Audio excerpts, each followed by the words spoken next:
ជំរាបសួរបងបងមិត្តនៃរៀនទាំងអស់គ្នាចឹងថ្ងៃហ្នឹងគឺខ្ញុំមានម៉ូតកាបូបថ្មីសម្រាប់ចែកជូនបងបងទស្សនាទៀតដែរចាមកលើកនេះគឺ channel ដដែលទេបងបងចា channel នេះដែរគឺមានទំហំsize M បងបងហើយគេមានតួកាបូបគេហ្នឹងគឺគេមានកប់សម្រាប់បិទបើកមើលទៅផ្ទៃខាងក្នុងចានេះផ្ទៃខាងក្នុងរបស់គេនឹងធំទលាយហើយគេមានកប៉ៅរូតនៅខាងក្នុងមួយទៀតចាសម្រាប់បងបងនារីដែលគាត់ចូលចិត្តដើរលេងឬក៏ដើរចូលរួមកម្មវិធីអីបងបងអាចដាក់គ្រឿង make up ឬក៏ទូរស័ព្ទដៃលុយកាក់អីបានចាម៉ូតនេះដែរគឺស្អាតខ្លាំងណាហើយស័ក្តិសមសម្រាប់បងបងនារីមែនតែនចា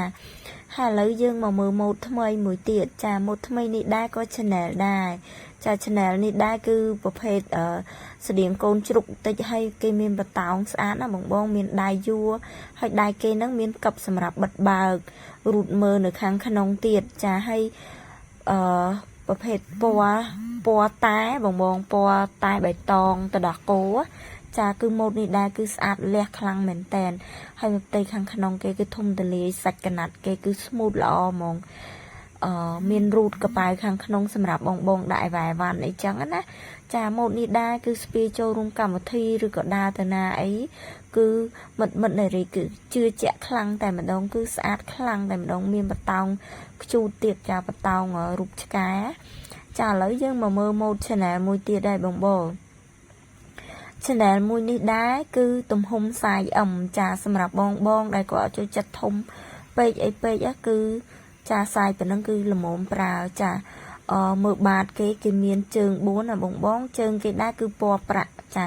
ប្រភេទដែកពណ៌ប្រាក់ហើយគេមានថែមបូ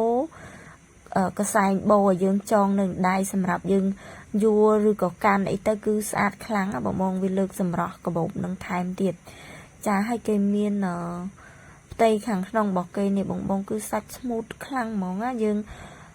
ចង់ដាក់អីវ៉ាន់អីទៅយើង